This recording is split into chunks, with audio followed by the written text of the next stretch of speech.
আল্লাহ তাআলা কিয়ামতের কঠিন ময়দানে যেদিন স্বামী স্ত্রীকে চিনবে না, স্ত্রী স্বামীকে দেখে পালিয়ে যাবে, বন্ধু বন্ধুরে চিনবে না, পীর সাহেব মুরিদরে চিনবে না, মুরিদ পীর সাহেবরে চিনবে না, দলের কর্মী তার নেতারে চিনবে না, নেতা তার কর্মীরে চিনবে না, বন্ধু বন্ধুরে দেখে পালাবে। এই কঠিন মুহূর্তে সূর্যটা মাথার কাছে চলে আসবে, জমিনটা তামার জমিন হবে, আজকের জমিনের মতো নয়। মানুষ ঘর্মাক্ত, ক্লান্ত, শ্রান্ত মাথার মগজগুলো কানের ছিদ্র আর নাকের ছিদ্র দিয়ে বেয়ে বেয়ে পড়বে।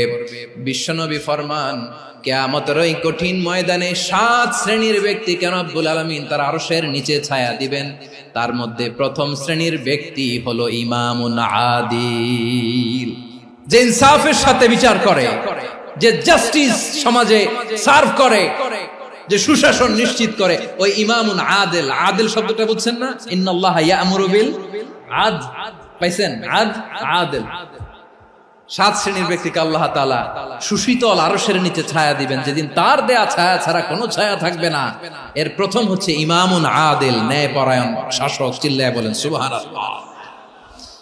আবার বিশ্বনবী বললেন, ইন্নাল মুকসিতিনা ইনদাল্লাহি আলা মানাবিরা মিন নূর আন ইয়ামিনির রহমান। কিয়ামতের দিন যারা ন্যায় পরায়ণ হিসেবে আল্লাহর সামনে দাঁড়াবে, কিয়ামতের দিন রব্বুল আলামিন তার আরশের ডান দিকে ওই ন্যায় পরায়ণ লোকদের জন্য আরশের ডান দিকে একটা নূরের মিম্বারে তাদেরকে বসার সুযোগ করে দিবে।